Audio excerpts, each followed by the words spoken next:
Hi everybody, I'm Epiphany Castro and sounding a little bit groggy because I haven't had much coffee this morning.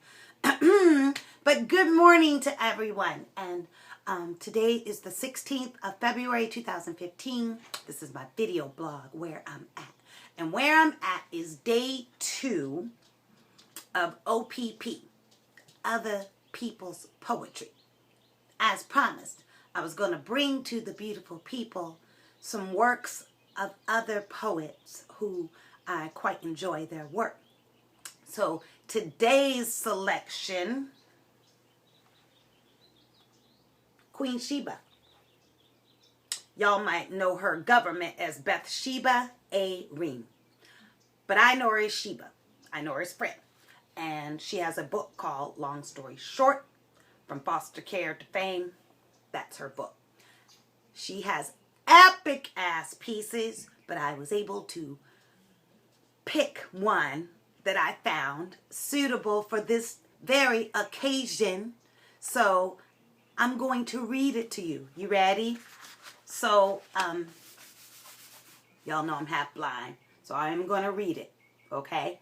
You can pick this up Amazon, etc. QueenSheba.com. I think it's theQueenSheba.com. I'll get back to you on that. Anywho, hope I serve her proud. Let's go. The piece is called By Default. Ready? I don't know if I am. It's not that I don't love you. I love you, I mean, I don't want you to get hit by a bus or anything. That would definitely ruin my day. I just don't have that flutter of let me freshen up, fix my hair, fluff the pillows, and throw a whole banana nut loaf in the oven to pretend I have exemplary culinary skills like smelly candles, sprinkle books around the house, and let the sleeves of porno tapes peek out from the shelves, you know, so you think I'm well-rounded. Sprawl out on the couch in my boy shorts and tank top that hold my breasts just right. Take 30 extra seconds to get to the door. Open it up all casual, lean on the molding, hold it open with one arms, imply with my eyes. You're totally interrupting my oh so rare me time, all while giving you that twisted mouth smile, revealing I would have started without you had you taken too long to pretend you happen to be in the neighborhood. Yeah, I just don't get that feeling about you. Figures angels require too much paperwork to mend a heart that's lost its elasticity. I'll settle for a fix a flat and just count the beats while we watch this whole thing deflate. You don't want me, honey child. I treat my lovers like binges in my eating disorder. The added calories don't count if there's no witness to the consumption.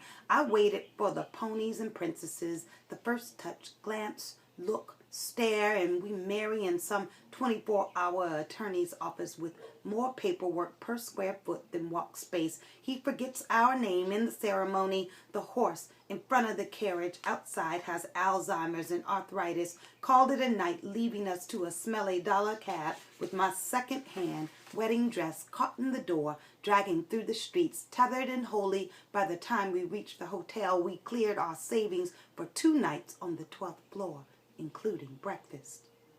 I waited for the one knee in the doctor's office when we thought we were pregnant, and it turned out to be the final exam stress.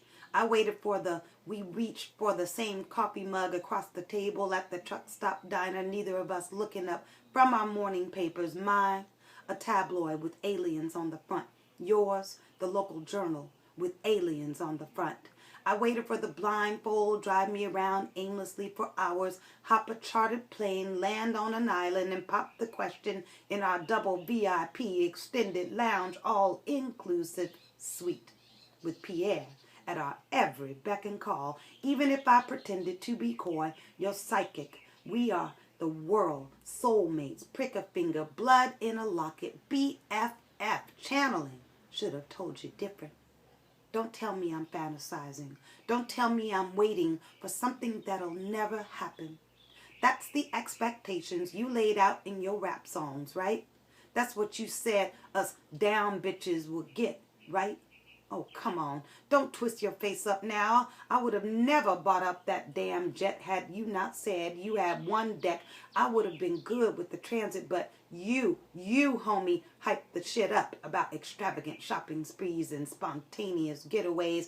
I just wanted stability, a place I could come home to and not have to lie about my return date, arriving a day early to catch you in the act. I don't want to have to oil the floorboards and tiptoe through the back door of our home because of something Keisha emailed me about. I just want to rest in your arms, crash on your chest.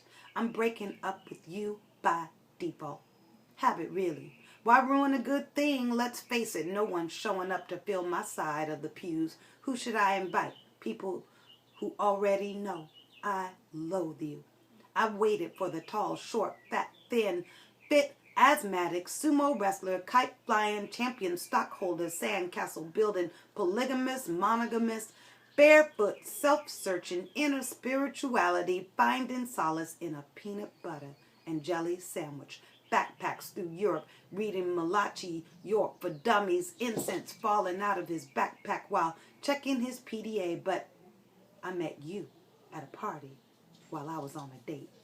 Let's just call a spade a knife to my throat, a paper cut to my jugular. You know, the old saying is, if the shoe fits, buy a pair 2 sizes smaller. I'm not the marrying kind anyway. Well, at least no one asked me. My life's not that simple. I mean, you're all stable. Me over 28 part-time jobs, 14 homes, and twice as many years. I like moving around. Makes me feel like a spy. Used goods, I think they call it. You're all responsible. Me, a credit score lower than a decent performance stipend. You're all calm. Me, I got OCD, ADHD, adult ADD, restless leg syndrome, acid reflux disease. I have a Tempur-Pedic/sleep number bed and have given night watch jobs to all the unemployed Serta sheep. You're all, yeah, all the things I prayed for, yada, yada. I didn't mean literally. Damn it, you need some edge, some spontaneity, some phony scene about pills that help boost our sex drive. You pretending to wash the car as I flip my sandals over my freshly manicured toes and bat my eyelashes over top of a book I stopped reading chapters ago. I want to look forward to drumming myself up for the remote possibility of being excited about you over my tongue, punishing my windpipe, but you taste. Your taste is like communion, dull and pointless unless, of course, you believe swallowing the flesh is equivalent to love. We shouldn't be with someone because no one else wants us. We become who we fear. The thing we tend to forget is we're our own experts and can call it quits whenever we feel like it without, regret. 0 body count. God knocking down the towers in the Bible might have been a mistake. We can't communicate now. I got this thing where I break up with people before we even get started, like an automatic defense mechanism. It usually goes something like this. Sheba, you're cool, charismatic, a genius, yada yada. Me, oh yeah, I hate your socks. Beat it. Then I walk away, dramatic like something on Lifetime. It's never really that clean of a break, though. On TV, the other person just stands there. In real life, there's usually some profanity being hurled at my spinal cord. It just bounces off my dolphin skin. I borrowed from Flipper. It was a fair trade. I taught Flipper how to breathe deep and stay under longer. Such is life. I was told God crosses his fingers while playing the lotto.